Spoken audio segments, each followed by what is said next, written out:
26 साल का एक लड़का था, उसने सुसाइड कर लिया सिर्फ सेक्सटोर्शन रैकेट की वजह से।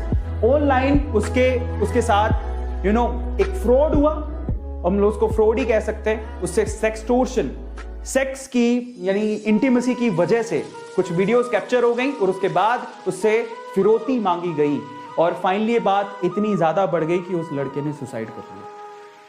अब इस वजह से मैं राजी हुआ, इस वजह से मुझे लगा कि आज मुझे इसके बारे में बात करनी चाहिए। और वो लड़का बेंगलोर का था और वो लड़का जिसका नाम अविनाश था, वो आईएएस की तैयारी कर रहा था।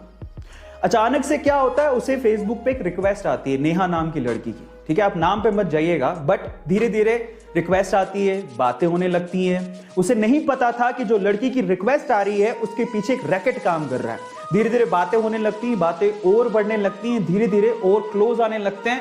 एक वक्त ऐसा आता है कि बेंगलोर की नहीं थी, समझ रहे हो, वो कभी मिले नहीं एक दूसरे से, कभी नहीं मिले।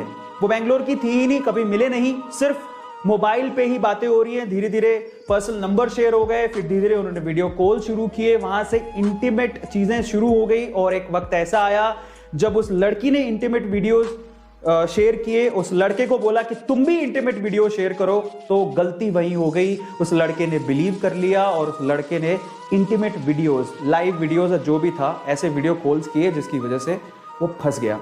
वो वीडियो रिकॉर्ड हो गए।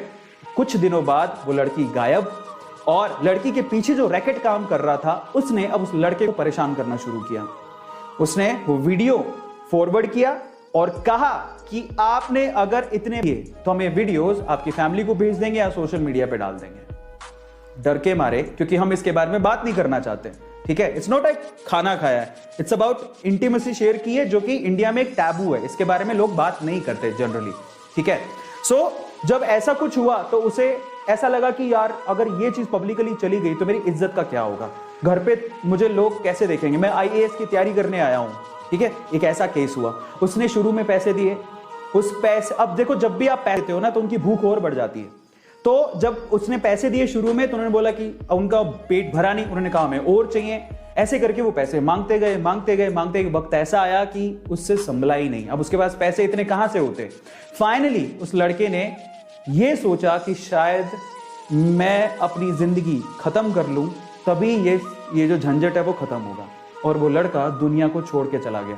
शायद अगर ये सब नहीं होता तो आज वो आईएएस की प्रिपरेशन करके कहीं अच्छा आईएएस बन चुका होता और हमें एक अच्छा आईएएस देखने को मिलता। पर उस लड़के ने सुसाइड कर लिया।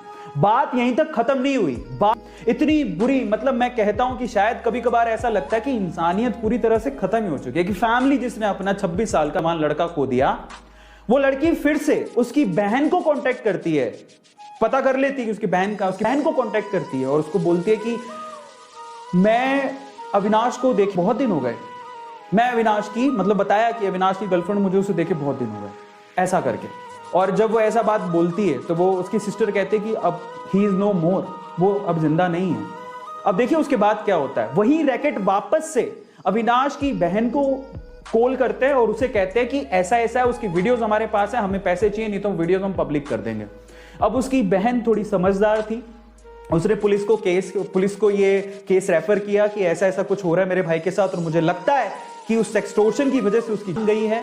फाइनली पुलिस ने पूछताछ की, समझ में आया कि वो लड़की एक्चुअली बेंगलोर की थी ही नहीं, वो एक रैकेट चलता था कहीं राजस्थान में दूर और वहां पे कुछ लोग थे जो उसको बराबर से ब्लैकमेल कर रहे थे और उससे परेशान होकर उसने अपनी जान दे दी। ये पूरा केस था